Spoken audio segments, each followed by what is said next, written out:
안녕하세요. 고구마를 재배하시는 분들이 많이 했던 질문 중에 몇 가지들을 뽑아서 궁금한 질문에 대한 것들을 답변을 해드리려고 이렇게 자리를 마련했습니다. 자, 그러면 몇 가지 설명을 드리겠습니다. 우리가 이제 고구마 재배를 하다 보면 늘 많이 얘기 나오는 것들이 당도 관리죠. 그리고 두 번째, 색깔. 그죠? 껍질의 색깔이 아주 중요하다고 볼 수가 있고요. 그 다음이 도장지 관리를 해야 되는데, 당도는 여러 가지가 있어요. 뭐 설탕물을 준다, 아미노산을 준다, 뭐 칼슘을 준다라고 하는데, 실제로 우리가 말하는 이제 포도당, 광합성 작용을 잘하게끔 만들어주는 것들은 대부분 누가 하느냐? 마그네슘이 합니다. 마그네슘이 이제 광합성 작용을 해서 최종적으로 이제 당을 생성을 하게 되는데, 이 당을 세포 사이에 들어온 당을 빠져나가지 못하게 잡아주는 게 칼슘의 역할이고요. 그래서 우리가 당도를 높일 때 많이 필요한 건 사실 마그네슘이고요. 2%에는 기본적으로 마그네슘이 한 6% 정도가 들어가 있으니까 이것만 줘도 충분히 이 역할을 한다라고 보시면 되고요. 이 2%에 아까 얘기했던 칼슘도 한 6% 정도가 들어가 있죠. 그러다 보니까 당을 잡아주는 역할까지도 같이 한다라고 볼 수가 있습니다. 자, 두 번째는 깔이고요. 색깔을 내기 위해서는 황도 주기도 하고 하지만 색을 넣는 걸 대부분 누가 하느냐?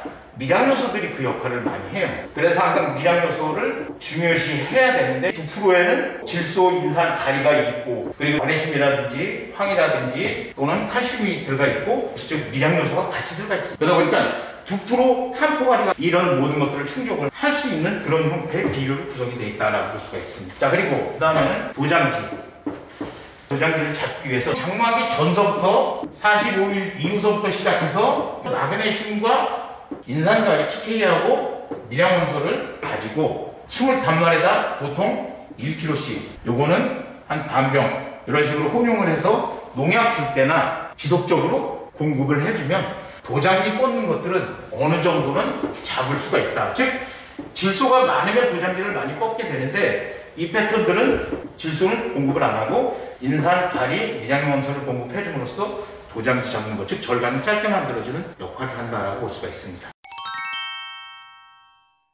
세 번째입니다. 어떻게 하면 고구마 수확을 많이 거둘 수 있느냐? 제 요 손보다 좀 작은 사이즈들이 사실은 제일 상품성이 좋다라고 해서 각광을 많이 받죠. 실제로 2%를 썼던 농가들이 하는 얘기들이 뭐냐면, 너네 비료는 상품이 제일 좋은 형태의 사이즈들이 많이 달려 라고 얘기를 많이 합니다. 그래서 쉽게 이제 설명을 해드리면, 9%의 질소가 12% 중에 50%는 NO3라고 하는 질산태질소와 NH4라고 하는 암모니아 태질소가 들어있고요. 얘는 답이다라고 볼 수가 있고요.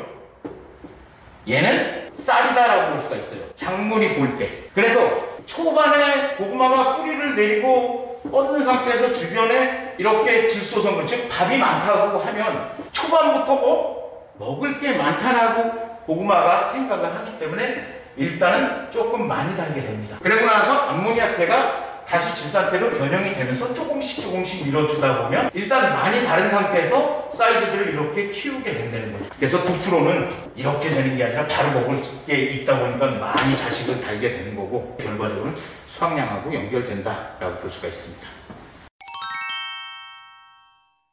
고구마 재배를 할 때 9%라는 제품들을 써줘요. 보통 요걸 기리로 많이 사용을 하고요. 요거의 성분은 12-8-12로 구성이 되어 있고요. 그리고 그 외의 성분들, 마그네슘, 황, 칼슘 6% 정도가 들어가 있고요. 여기에 이제 우리가 말하는 미량요소들이 붕소라든지 뭐 망간, 아연, 뭐 구리 등 뭐 몰리브덴까지 해서 이렇게 다 미량요소들까지 다 들어가 있다고 볼 수가 있어요. 그래서 사용량은 보통 기비로다가 재배를 할 경우에는 한 포 가지고 토질에 따라서 100평에서 150평 정도를 사용한다고 보시면 됩니다. 그래서 보통 기비로다가 이 정도를 사용한다고 보시면 되고요. 추비를 주시는 경우들은 고구마를 심고 나서 보통 40일에서 45일 정도가 되면 아주 작은 이제 덩어리들이 형성이 되죠. 그래서 우리가 추비를 주게 될 경우에는 보통 40일 이후에 이제 주로 추비하는 시즌이다라고 보는 거고요. 주는 양은 유니칼슘을 가지고 많이 주는데, 유니칼슘은 14-0-15로 구성이 되어 있고, 플러스 우리가 말하는 산화칼슘이 17% 정도가 들어가 있습니다. 그래서 작물을 키울 때 제일 중요한 질소라든지 가리라든지 칼슘의 함량. 그래서 요거는 보통 200평당 한 포 정도를 준다라고 보시면 됩니다.